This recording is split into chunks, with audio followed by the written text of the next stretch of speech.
Nadie os engañe en ninguna manera, porque no vendrá sin que antes venga la apostasía.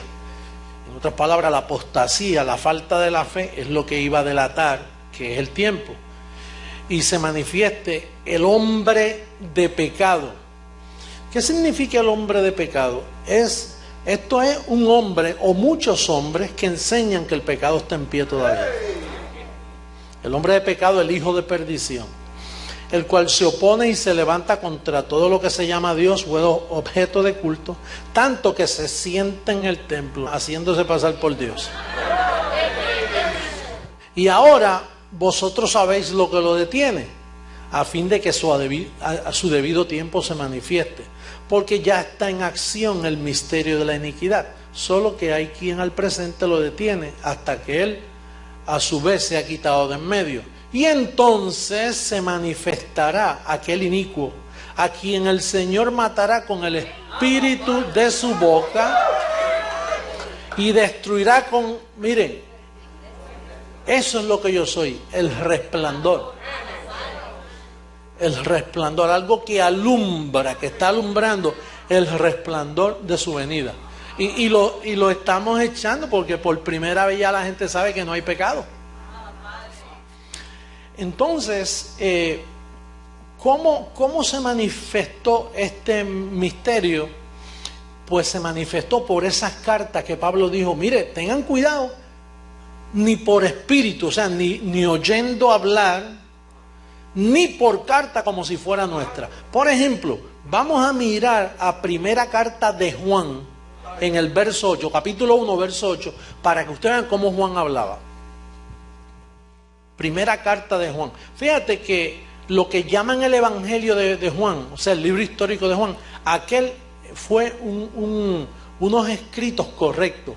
Ahora ya cuando Juan siguió escribiendo, ahí se refiere a las cartas que Pablo dijo, y ni por carta como si fuera nuestra, que no va a ser nuestra.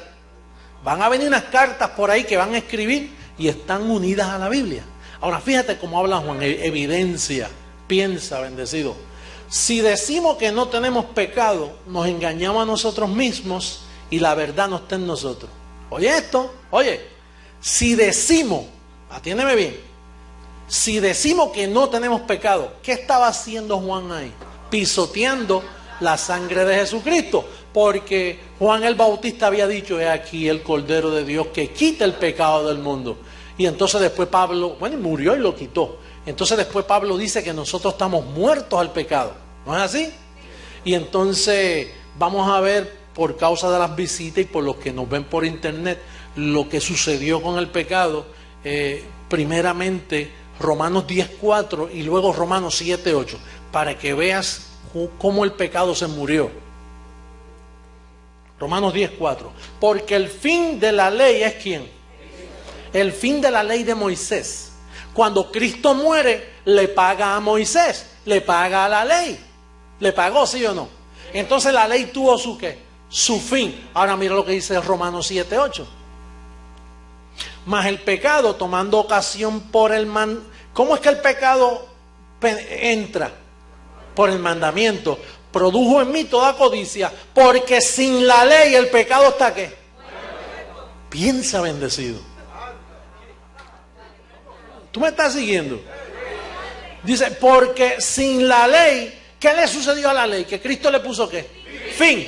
Entonces dice, porque sin la ley el pecado está ¿qué? Entonces, si tú dices, si decimos que no tenemos pecado, le hacemos al mentiroso, ¿qué tú estás haciendo? Estás eliminando todo el trabajo de Jesucristo.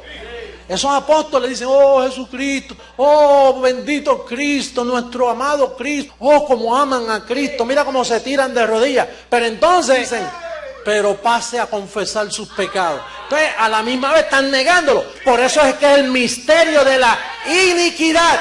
Hay iniquidad en el asunto.